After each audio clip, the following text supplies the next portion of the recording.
کبیرہ گناہوں میں ایک بہت بڑا جرم اور بہت بڑا گناہ رمضان کا روزہ بغیر کسی شرعی عذر کے نہ رکھنا۔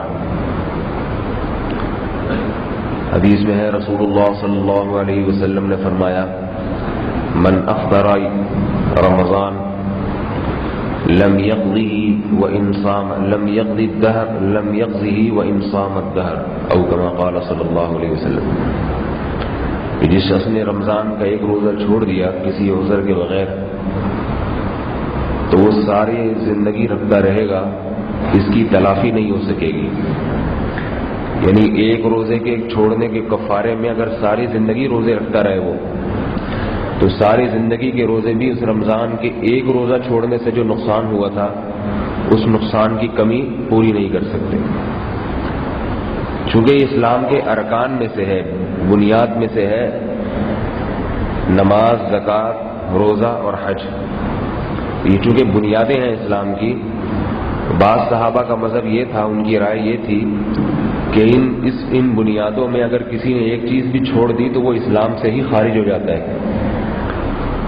ان میں حضرت عبداللہ بن عباس رضی اللہ تعالیٰ عنہ بھی ہیں۔ حضرت عبداللہ بن عباس رضی اللہ تعالیٰ عنہ فرماتے تھے کہ اسلام کے یہ جو 5 بنیادیں ہیں ان میں بھی جو 3 جو ہے نا وہ ان کی اہمیت اور زیادہ ہے۔ تو فرماتے تھے نمبر 1 اس بات کی گواہی دینا کہ اللہ کے سوا کوئی معبود نہیں، دوسرا ترک صلاۃ، اور تیسرا ترک صوم، رمضان کا روزہ چھوڑ دینا۔ فرماتے تھے کسی نے ان تینوں میں سے کوئی ایک چیز بھی چھوڑ دی تو فہو کافر، وہ اسلام سے خارج ہو جائے گا۔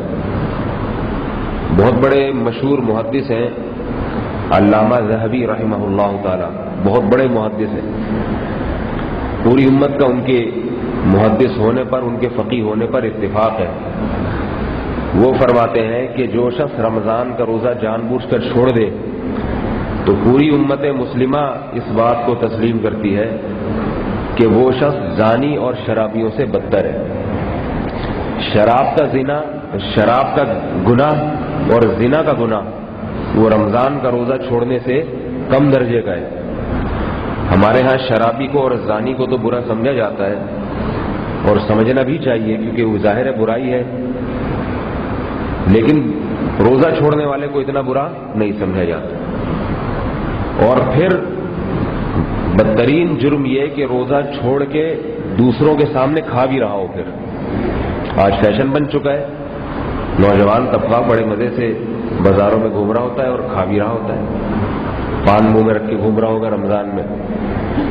تو کیونکہ اسلامی حکومت نہیں ہے تو شرعی سزائیں نہیں ہے، ورنہ فقہاء نے لکھا ہے کہ جو رمضان میں علانیہ کھائے تو اس کی سزا قتل ہے۔ جو مسلمان علانیہ کھائے اس کی سزا قتل ہے اسلام، کہ وہ اللہ کی آیات کا کھلے عام مذاق اڑا رہا ہے، وہ باغی ہے۔ تو یہ بھی ہمارے معاشرے میں جو ہے نا اس کو زیادہ بڑا جرم نہیں سمجھا جاتا۔ روزہ رکھنے والے لوگ رکھ تو لیتے ہیں لیکن چھوڑنے کو اتنا برا نہیں سمجھتے۔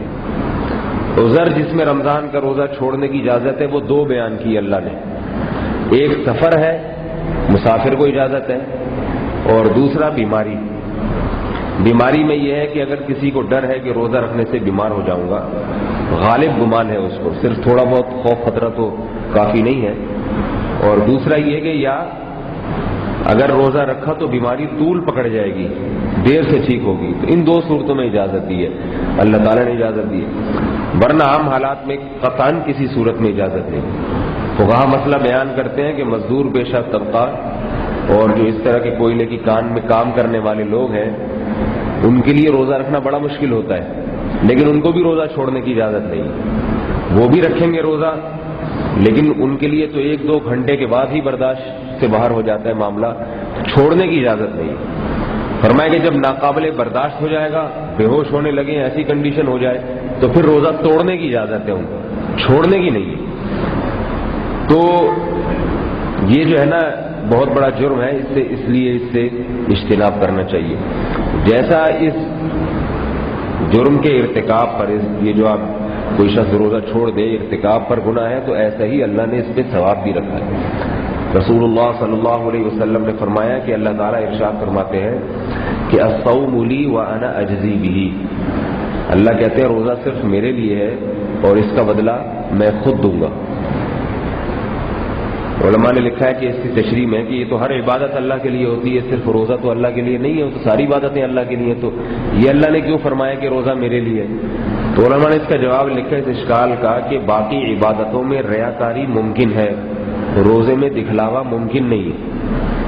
روزہ اگر کسی کو دکھانے کے لیے رکھا جائے تو ممکن نہیں ہے, کیونکہ اتنے مواقع ملتے ہیں روزہ توڑنے کے انسان کو کہ اگر کسی کو دکھانے کے لیے رکھے گا تو غسل خانے میں جا کے پی لے گا تھوڑا سا پانی, بیت الخلاء میں بیٹھ جائے گا, وہاں نلکے سے کچھ بھی پی سکتا ہے.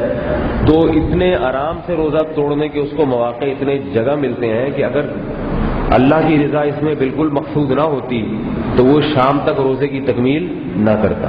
تو اس لیے یہ ایسی چیز ہے جس میں جو خالصتاً لوگوں کو دکھانے کے لیے نہیں ہو سکتا.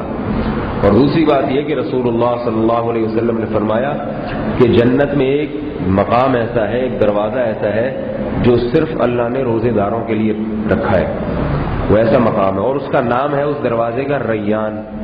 ریان کہتے ہیں سیراب کرنے والا. چونکہ روزے دار آدمی اپنے آپ کو دن بھر سیراب نہیں کر پاتا, بھوکا پیاسا رہتا ہے, تو اللہ نے اس کی سیرابی کے لیے جنت میں ایک مخصوص مقام رکھا ہے کہ وہاں یہ سیراب ہی ہوتا رہے گا. صحابہ کرام جب روزے کی فضائل سنتے تھے, قرآن مجید میں بھی اللہ نے اہل ایمان کی علامات بیان کی ہیں کہ التائبون العامدون الحامدون السائحون, کہ اہل ایمان جو ہیں وہ گناہوں سے توبہ کرنے والے, اللہ کی حمد و ثنا کرنے والے اور کثرت سے روزے رکھنے والے ہوتے ہیں. تو صحابہ کرام نے جب روزے کی فضائل سنے اللہ کے رسول سے اور خود نبی کا عمل بھی دیکھا کہ اللہ کے نبی کتنی کثرت سے روزے رکھتے ہیں, صرف رمضان کے نہیں, رمضان کے علاوہ بھی آپ بہت کثرت سے نبی علیہ السلام روزہ رکھتے تھے, تو صحابہ کرام روزوں میں بہت حریص ہوا کرتے تھے, ایک دوسرے سے آگے بڑھنے کی کوشش کرتے تھے. ایک حدیث میں ایک صحابی رسول اللہ صلی اللہ علیہ وسلم کے پاس آئے, عرض کیا کہ یا رسول اللہ, اچھا یہ بھی دیکھ لیں کہ یہ عرب کی گرمی کے روزے ہیں, یہ ہمارے روزے نہیں ہیں, اور اس وقت ایئر کنڈیشن نہیں تھا. آج جو سعودی عرب میں اور مکہ مدینہ میں اے سی لگے ہوئے ہیں, روزے کا پتہ ہی نہیں چلتا وہاں لوگوں کو, تو یہ وہ دور نہیں تھا, عرب کی ریگستان والی گرمی تھی. اس وقت صحابہ نبی سے آ کے روزے کے بارے میں پوچھتے تھے. ایک صحابی آئے, عرض کیا یا رسول اللہ, میں ساری زندگی روزے رکھنا چاہتا ہوں, کوئی دن ایسا نہ ہو جس میں افطار کروں, پوری زندگی کے لیے نظر ماننا چاہتا ہوں کہ میں روزے رکھوں گا. آپ نے فرمایا کہ نہیں, اس میں کچھ کمی کرو. پھر انہوں نے کہا یا رسول اللہ, اچھا پھر جو ہے میں ایک دن روزہ ہوں گا, ایک دن روزہ رکھوں گا, ایک دن ناغا, اس طرح میں کروں گا. آپ نے فرمایا نہیں, اس میں اور کمی کرو. اس طرح کمی کرتے کرتے پھر آپ نے فرمایا مہینے میں 3 روزے رکھ لیا کرو. تو وہ کہنے لگے یا رسول اللہ میں تو زیادہ رکھ سکتا ہوں, جوان آدمی ہوں. بہرحال ان صحابی نے ایک دن روزہ ایک دن چھوڑنا شروع کیا, لیکن پھر بڑھاپے میں آ کے پریشان ہوئے, فرماتے تھے کہ کاش میں نبی کی رخصت سے فائدہ اٹھا لیتا. لیکن آپ ہمت دیکھیں کہ ساری زندگی پھر اس کی تکمیل. ایک صحابی حضرت جابر بن عبداللہ رضی اللہ تعالیٰ عنہ کی جب موت کا وقت آیا ہے تو آپ رونے لگے. کسی نے پوچھا کہ حضرت آپ کیا موت کی وجہ سے رو رہے ہیں؟ فرمایا نہیں, میں اس لیے رو رہا ہوں کہ میں اللہ کو خوش کرنے کے لیے گرمیوں میں روزے رکھتا تھا اور بھوک اور پیاس برداشت کرتا تھا. اس بھوک اور پیاس کو برداشت کرنے میں جو لذت تھی, اب وہ لذت مجھے کبھی بھی حاصل نہیں ہوگی. ان کو وہ جنت کی نعمت جو ہے اور قبر کی راحت اس لذت کے مقابلے میں ہیچ لگ رہی ہے. ویسے اللہ کو راضی کرنے کے لیے جو مجھے قربانی دینی پڑتی تھی اور گرمیوں میں مجھے جو پیاس برداشت کرنی پڑتی تھی, دوپہر کی پیاس کے الفاظ ہیں, تو فرماتے تھے کہ مجھے وہ لذت اب ہمیشہ کے لیے میں اس لذت سے محروم ہو جاؤں. تو صحابہ کرام نے اس پر عمل کیا, اسلاف نے روزے رکھے کثرت سے, میدان جہاد میں رکھا کرتے تھے روزے. عبداللہ بن مبارک رحمۃ اللہ علیہ اور بہت سارے تابعین ہیں, پوری زندگی بعض نے روزے رکھے. حدیث میں آتا ہے رسول اللہ صلی اللہ علیہ وسلم نے فرمایا کہ بہترین روزہ, جب آپ نے دیکھا نا صحابہ بغیر ناقے کے روزے رکھنے شروع کر دیے, تو آپ صلی اللہ علیہ وسلم نے فرمایا بہترین روزہ داؤد علیہ السلام کا روزہ ہے کہ ایک دن روزہ رکھو اور ایک دن ناغہ کرو. تو ساری زندگی ایسے داؤد علیہ السلام نے روزے رکھے ہیں. تو میرے بھائی یہ جو پیغمبر تھے بڑے بڑے, کوئی روزانہ روزے رکھ رہا ہے, کوئی ایک دن رکھتے ایک دن ناغہ کرتے, پوری زندگی یہ عمل رہا, اسلاف کا عمل بھی ہے. تو اس کے مقابلے میں ہم اپنے آپ کو دیکھ لیں, جبکہ ان لوگوں کے کام بھی ہوتے تھے, وہ روزے رکھ کے پڑے نہیں رہتے تھے کہ فجر کے بعد سو گئے تو دوپہر 1:45 بجے اٹھ رہے ہیں. پھر نماز پڑھ کے پھر سو گئے تو 4:45 بجے اٹھ کے آ رہے ہیں، پھر سو گئے، پھر افطار کر کے کھا پی کے آ رہے ہیں، پھر گھر جا کے دوبارہ کھانا کھایا، اس کے بعد پھر کسی نے تراویح پڑھ لی نہیں پڑھی تو پھر سو گئے یا ٹی وی دیکھ کے ٹائم پاس کر لیا. تو ان لوگوں کے سارے کام بھی ہوتے تھے، وہ کرتے تھے کام. اس کے باوجود ان کو چونکہ روزے کی فضیلت معلوم تھی کہ آج جتنی بھوک اور پیاس اللہ کے لیے برداشت کی، کل اس کا بہترین نعم البدل ملنے والا ہے. بلکہ بعض کو تو یہ بھی نہیں تھا کہ نعم البدل ملے، وہ کہتے تھے کہ اللہ کے لیے، جیسے وہ حضرت جابر کا میں نے بتایا کہ بس اللہ کے لیے بھوک اور پیاس برداشت کرنے میں جو لذت ہے، یہی لذت ہمیں دنیا میں گویا بدلہ اس کا مل گیا. یہ لذت ہی ہے جو روزے کا بدلہ ہے. اور اللہ کے رسول صلی اللہ علیہ وسلم نے فرمایا کہ للصائم فرحتان، روزے دار کے لیے 2 خوشیاں ہیں، 2 نعمتیں ہیں.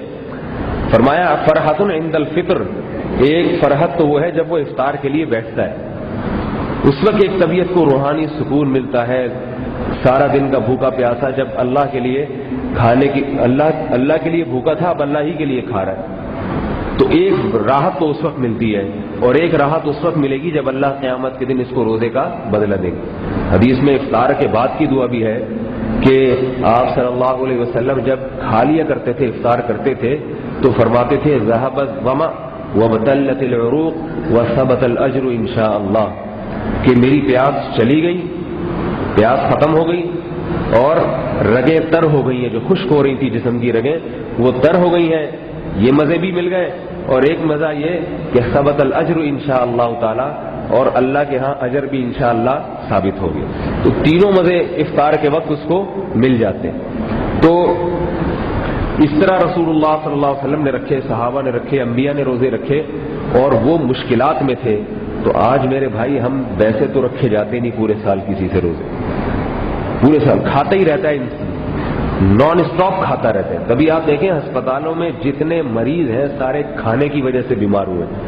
میں تو چیلنج کرتا ہوں کوئی ایک مریض دکھا دو پورے پاکستان میں، ایتھوپیا میں شاید ہوں گے بیچارے قحط کی وجہ سے کچھ نہ مل رہا ہو، لیکن پورے ملک میں دکھا دو کوئی ایک مریض ایسا ہو جو بیچارے کو روٹی نہ ملی ہو اس لیے ہاسپٹل میں ایڈمٹ ہو گیا ہو. اور ایسے آپ کو ہزاروں ملیں گے، بلکہ سارے ہی ایسے ملیں گے، کسی نے کوئی غلط چیز کھا لی، کسی نے کچھ کھا لیا، کسی نے کچھ کھا لیا، اس کی وجہ سے بیمار ہو گیا. تو سارا سال اللہ کھلا رہا ہے اور ہم بھی کھا رہے ہیں. وہ تو اللہ نے آپشن رکھا، سارا سال رکھنا ہے رکھو، نہیں رکھنا نہیں رکھو، تمہاری مرضی، تمہیں آخرت کا کتنا شوق ہے یہ تمہارے اوپر ہے. لیکن ایک مہینہ کہتی ہے یہ رکھنے پڑیں گے. فمن شہید منکم الشہر، تم میں سے جس نے بھی اس مہینے کو موجود پایا، فلیصم، یہ آرڈر دیا جا رہا ہے، امر ہے کہ وہ روزہ رکھے، لازمی اس کو رکھنا پڑے گا. تو بھائی اب اگر نہیں رکھتا تو اس کا مطلب کہ یہ جو اللہ سارا سال کھلاتے ہیں یہ سمجھتا ہے کہ یہ میں خود کھاتا ہوں، اللہ نہیں کھلاتا.